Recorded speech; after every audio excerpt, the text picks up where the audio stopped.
Chào các bạn đã quay lại với kênh Cô Ba Bình Dương. Hôm nay tiếp theo chủ đề những món ngon tận dụng nguyên liệu cơm nguội đang rất được quan tâm.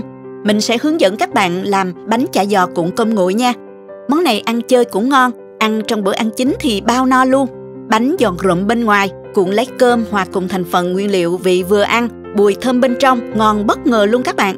Mời các bạn cùng mình làm rồi cảm nhận nha, bảo đảm sẽ ngạc nhiên với thành quả luôn. Nào chúng ta cùng vào bếp ngay nha. Nếu thích video, nhớ bấm nút đăng ký để đón xem những món ăn tiếp theo của mình ha. Mời các bạn tham khảo thêm vài nguyên liệu đơn giản ngoài cơm nguội ra để tăng độ hấp dẫn cho món này. Ai có gì dùng đó nha. Bạn có thể tham khảo những dụng cụ nấu ăn mình hay sử dụng dưới phần mô tả của video nha.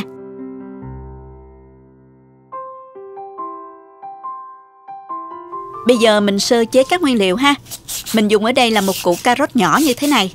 Dùng cái bào này mình bào sợi ra. Xong rồi mình cắt nhỏ lại để dễ trộn vô cơm nè.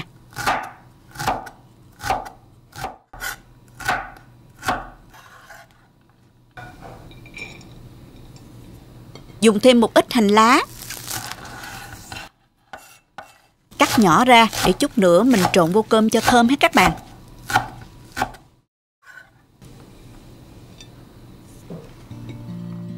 Nhà có sẵn xúc xích thì mình dùng từ 2 đến 3 cây xúc xích. Cắt dọc ra. Rồi mình cắt hạt lựu lại ha.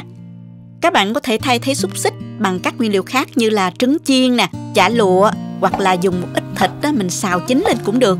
Có gì thì mình dùng nấy nha các bạn. Trường hợp không có nữa thì các bạn dùng cơm nguội không cũng được. Nêm thêm một ít gia vị nữa chiên lên cũng ngon lắm. Cơm thì các bạn nấu gạo nào cũng được ha. Mình dùng bao nhiêu đây là 450g cơm nè. Mình cho hết vào thố này.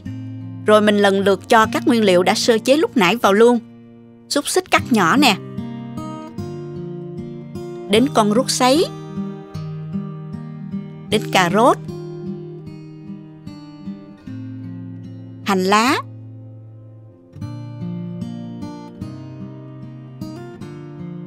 Và một ít mè rang nữa cho thơm ha. Trộn lên cho thật là đều nha. Vì trong con ruốc sấy và xúc xích đã có gia vị nên mình sẽ không nêm gì thêm nữa nha các bạn. Lưu ý là những nguyên liệu cho vào cơm tùy thích nha các bạn.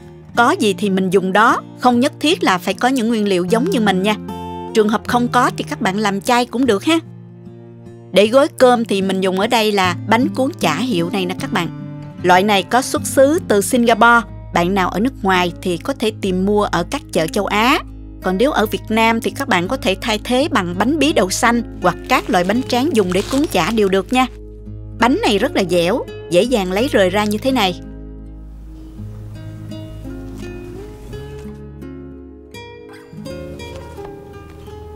Các bạn nhớ là mình dùng khăn để đậy lại cho bánh không bị khô ha.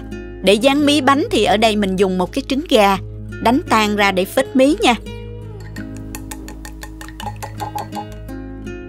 Rồi mình bắt đầu cuốn chả nha. Mình lấy từng cái để cuốn nè. Cho vào đây một muỗng canh vuông nhân như thế này. Mình gấp góc nhọn lại. Xếp hai bên và mình gấp lại. Dùng tay ép nhẹ cho cơm dẻ một chút ha các bạn.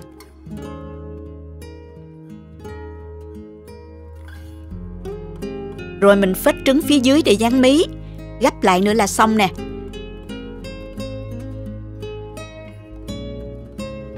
Giống như cuốn chả giò đó các bạn. Nhưng mình gấp thành hình chữ nhật như thế này. Mình thấy như vậy ăn rất là giòn và nhìn nó cũng đẹp nữa.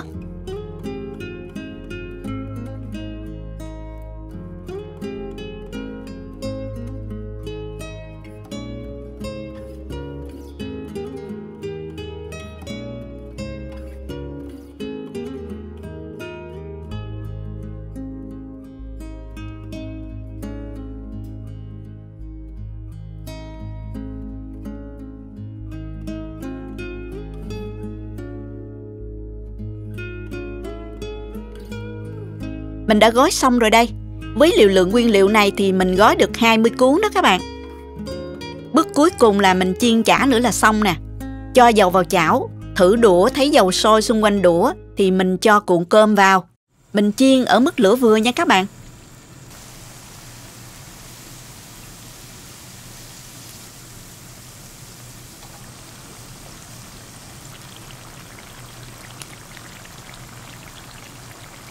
Khi thấy mặt dưới săn lại thì mình trở mặt cho chả được chín đều ha. Các bạn cũng có thể sử dụng nồi chiên không dầu để chiên. Dùng dầu ăn phết đều hai bên, chiên bằng nồi chiên không dầu trong khoảng 15 phút ở nhiệt độ 180 độ C. Nhớ trở đều hai mặt nhé các bạn. Bây giờ chả của mình đã vàng như vậy là được rồi nè. Mình vớt ra rổ hoặc là giấy thấm dầu. Đừng xếp chồng lên nhau nha. Nó sẽ dễ bị hấp hơi và dễ mềm đó các bạn.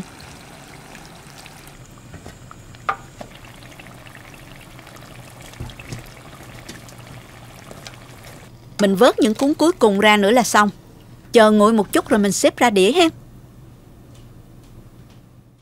Món này các bạn ăn cùng sốt mayonnaise và tương ớt rất là hợp luôn. Nhìn hấp dẫn chưa nè các bạn. Mình dùng thôi, mời các bạn. Mình cắt ra cho các bạn xem bên trong nè. Chả giòn rụm luôn. Vị thơm ngọt của cơm cùng các nguyên liệu trộn chung vào, hòa quyện ngon lắm luôn. Chấm thêm chút béo béo cay cay của mayonnaise và tương ớt nữa. Phải nói là rất ngon và lạ. Cảm giác như ăn một loại bánh mặn vậy đó. Món này dễ ăn mà cũng dễ làm nữa. Có thể ăn sáng hay là thay thế bữa ăn chính cũng được. Bao no luôn. Hy vọng các bạn sẽ thích món ăn đơn giản nhưng rất ngon này nha. Nếu thích cách mình làm, nhớ chia sẻ cho bạn bè cùng xem. Đăng ký kênh và bấm vào biểu tượng cái chuông để xem nhiều món ăn mới của mình nha.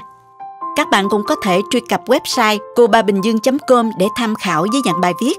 Cảm ơn các bạn đã xem hết video. Chào tạm biệt và hẹn gặp lại các bạn ở video kỳ tới nha.